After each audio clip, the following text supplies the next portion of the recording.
पूर्णमासी व्रत कथा। द्वापर युग में एक समय की बात है कि यशोदा जी ने कृष्ण से कहा, हे कृष्ण, तुम सारे संसार के उत्पन्न करता, पोषक तथा उनके संहार करता हो। आज कोई ऐसा व्रत मुझसे कहो जिसके करने से मृत्युलोक में स्त्रियों को विधवा होने का भय न रहे तथा वह व्रत सभी मनुष्यों की मनोकामनाएं पूर्ण करने वाला हो। श्री कृष्ण कहने लगे, हे माता, तुमने अति सुंदर प्रश्न किया है। मैं तुमसे ऐसे ही व्रत को सविस्तार कहता हूँ। सौभाग्य की प्राप्ति के लिए स्त्रियों को 32 पूर्णमासियों का व्रत करना चाहिए। इस व्रत के करने से स्त्रियों को सौभाग्य प्राप्त मिलती है। यह व्रत अचल सौभाग्य देने वाला एवं भगवान शिव के प्रति मनुष्य मात्र की भक्ति को बढ़ाने वाला है। यशोदा जी कहने लगी, हे कृष्ण, सर्वप्रथम इस व्रत को मृत्युलोक में किसने किया था, इसके विषय में विस्तार पूर्वक मुझसे कहो। श्री कृष्ण जी कहने लगे कि इस भूमंडल पर एक अत्यंत प्रसिद्ध राजा चंद्रहास से पालित अनेक प्रकार के रत्नों से परिपूर्ण कातिका नाम की एक नगरी थी। वहाँ पर धनेश्वर नाम का एक ब्राह्मण था और उसकी स्त्री अति सुशीला रूपवती थी। दोनों ही उस नगरी में बड़े प्रेम के साथ रहते थे। घर में धन धान्य आदि की कमी नहीं थी। उनको एक बड़ा दुख था कि उनके कोई संतान नहीं थी। इस दुख से वह अत्यंत दुखी रहते थे। एक समय एक बड़ा तपस्वी योगी उस नगरी में आया। वह योगी उस ब्राह्मण के घर को छोड़कर अन्य सब घरों से भिक्षा लाकर भोजन किया करता था।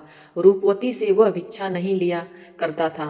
उस योगी ने एक दिन रूपवती से भिक्षा न लेकर किसी अन्य घर से भिक्षा लेकर गंगा किनारे जाकर भिक्षा को प्रेम पूर्वक खा रहा था कि धनेश्वरी ने योगी का यह सब कार्य किसी प्रकार से देख लिया। अपनी भिक्षा के अनादर से दुखी होकर धनेश्वरी योगी से बोली, महात्मा, आप सब घरों से भिक्षा लेते हैं परंतु मेरे घर की भिक्षा कभी भी नहीं लेते, इसका कारण क्या है?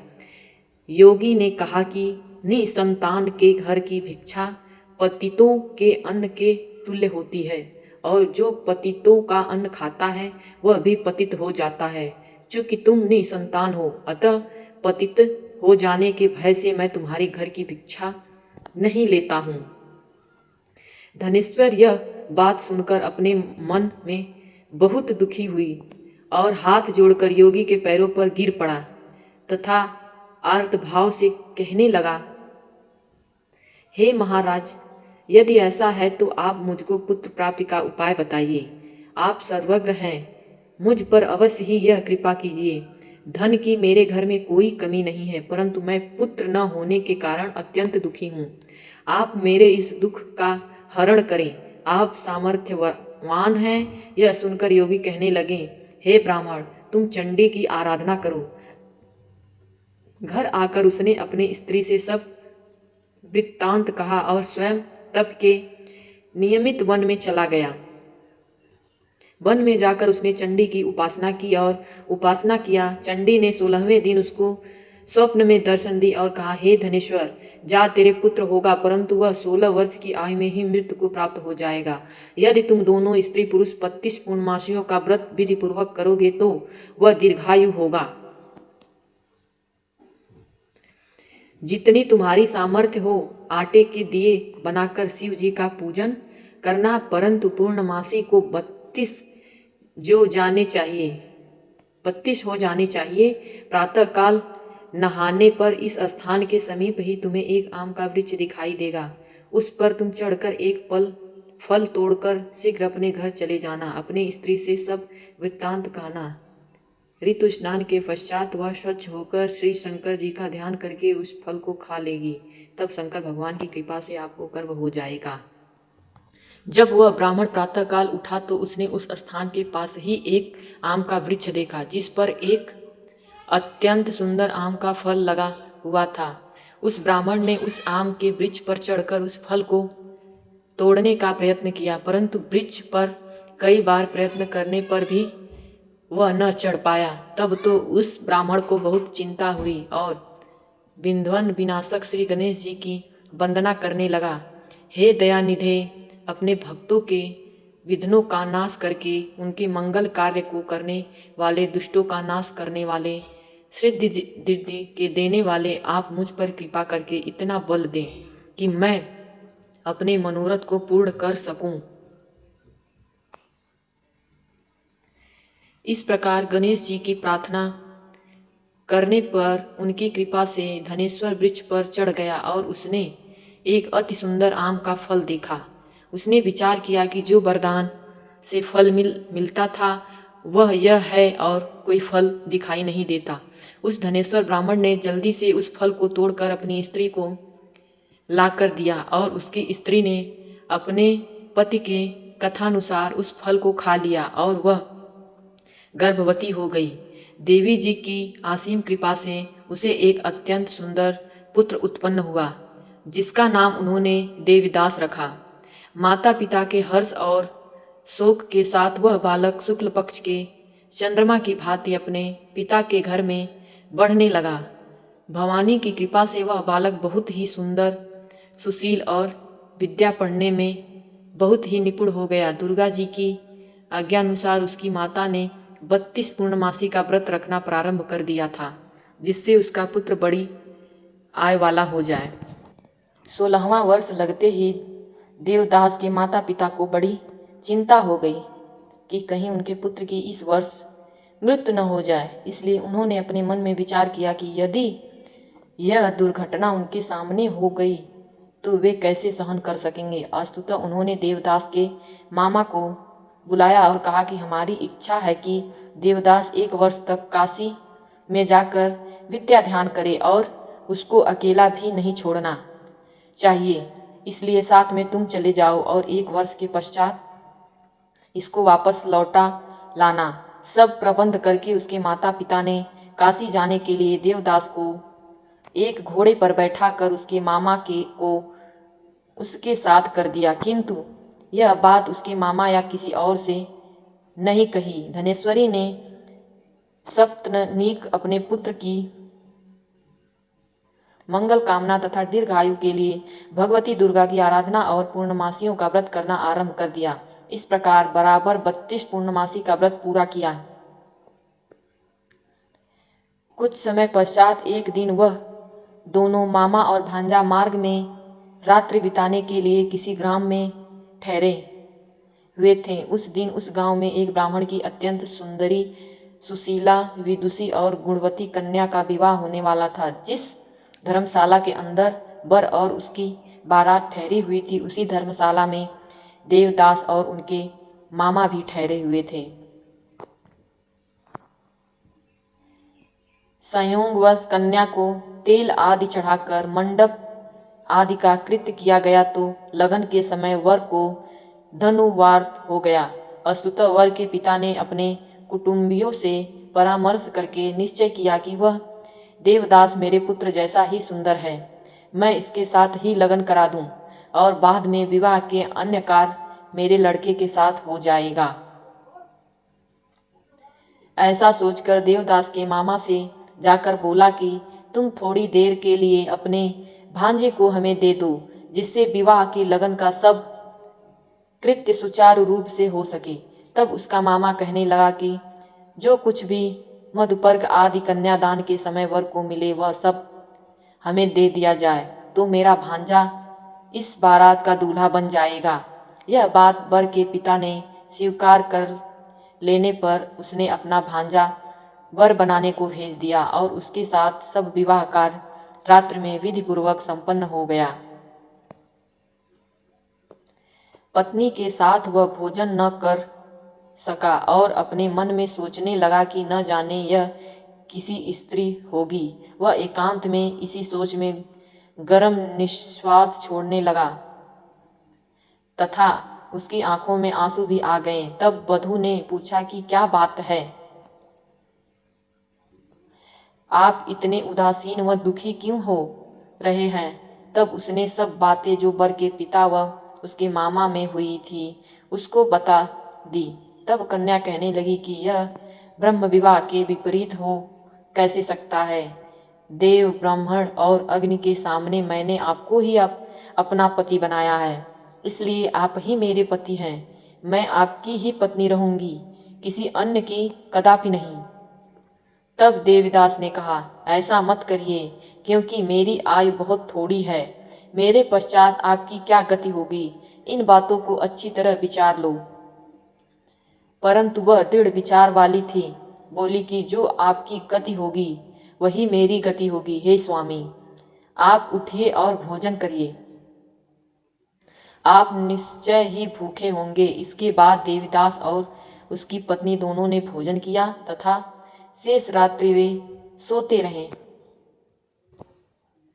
प्रातःकाल देवदास ने अपनी पत्नी को 3 नगों से जड़ी हुई एक अंगूठी दी, एक रुमाल दिया और बोला, हे प्रिय, इसे लो और संकेत समझकर स्थिर चित्त हो जाओ। मेरा मरण और जीवन जानने के लिए एक पुष्प वाटिका बना लो, उसमें सुगंधित वाली एक नवमल्लिका लगा लो, उसको प्रतिदिन जल से सींचा करो और आनंद के साथ खेलो कूदो तथा उत्सव मनाओ।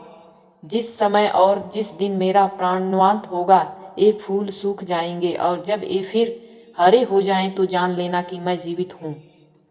यह बात निश्चय करके समझ लेना, इसमें कोई संयम नहीं है। यह समझा कर वह चला गया।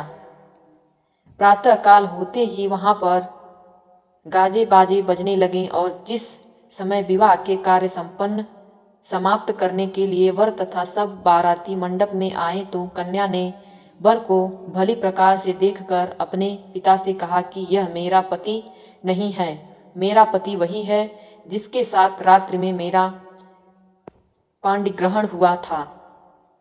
इसके साथ मेरा विवाह नहीं हुआ है। यदि यह वही है तो बताएं कि मैंने इसको क्या दिया।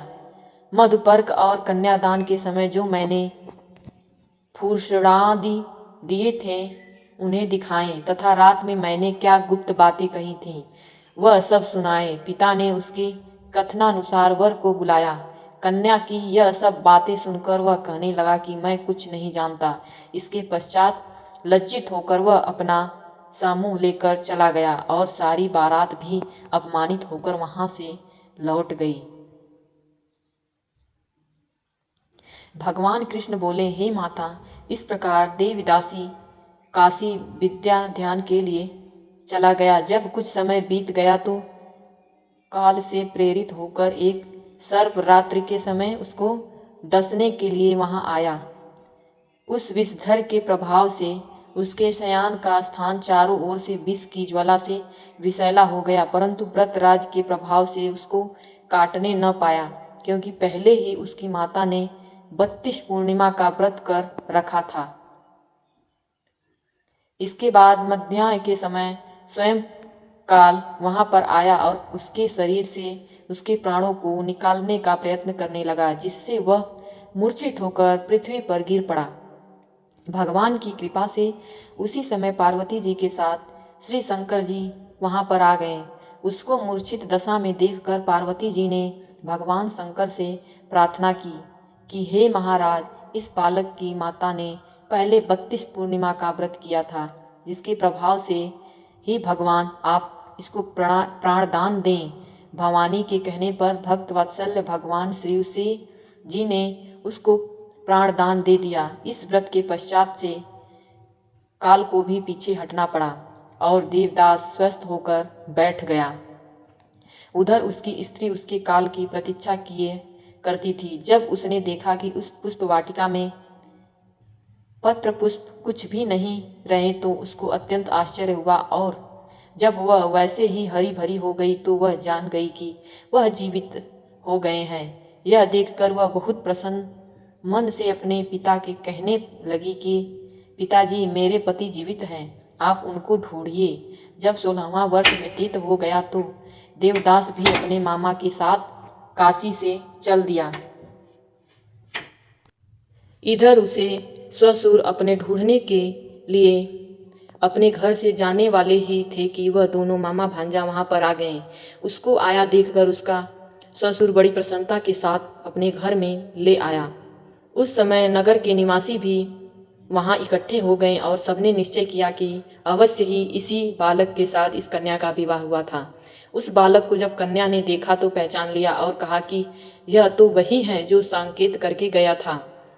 तदुपरांत सभी कहने लगे कि भला हुआ जो यह आ गया, और सब नगरवासियों ने आनंदमय मनाया।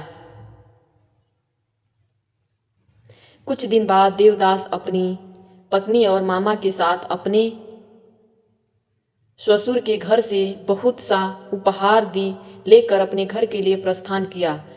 तब वहां अपने गांव के निकट आ गया तो कई लोगों ने उसको देखकर उसके माता पिता को पहले ही जाकर खबर दे दी कि तुम्हारा पुत्र देवदास अपनी पत्नी और मामा के सहित आ रहा है।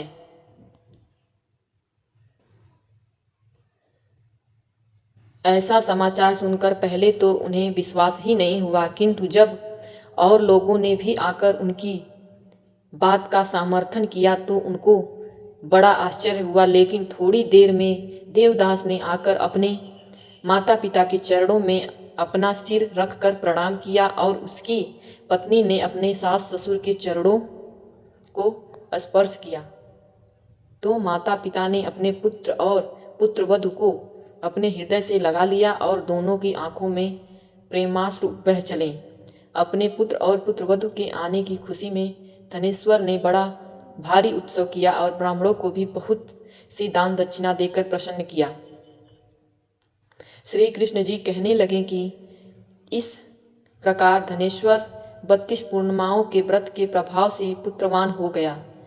जो भी स्त्रियां इस व्रत को करती हैं वे जन्म जन्मांतर में वैधव्य का दुख नहीं भोगती और सदैव सौभाग्यवती रहती हैं। यह मेरा वचन है, इसमें कोई संदेह नहीं मानना। यह व्रत पुत्रों को देने वाला तथा संपूर्ण मनोकामनाओं को पूर्ण करने वाला है। 32 पूर्णमासियों के व्रत करने से प्रत्येक को सब इच्छाएं भगवान शिव जी की कृपा से पूर्ण हो जाती है। सभी प्रेम से बोलो शिव शंकर भोलेनाथ की जय। धन्यवाद।